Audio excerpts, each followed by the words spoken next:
Guys, welcome to our blog. मेरा नाम twinkle है। आप सबको तो पता होगा, हम लोग पहले से ही बेकारिया ब्लॉग से बहुत फेमस है।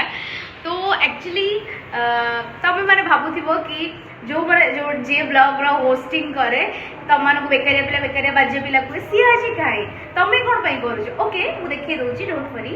सी एक्चुअली आज चिकन बनाउची। ओके तो अब माने आज chicken बनाउछु।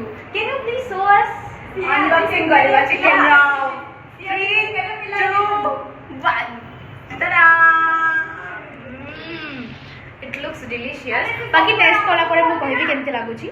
So it is our new kitchen. और हमें हमर रूम रो टूर भी आपन को बहुत जल्दी दबो।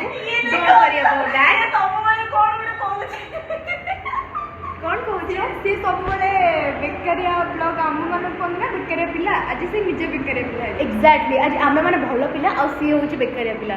सो गाइस चिकन प्लीज हमको सपोर्ट करो जेमति कि आमे तमिलनाडु आसी केमति स्ट्रगल करूछु तमे ई ब्लॉग में सब देख पारिबो यार। Okay bye.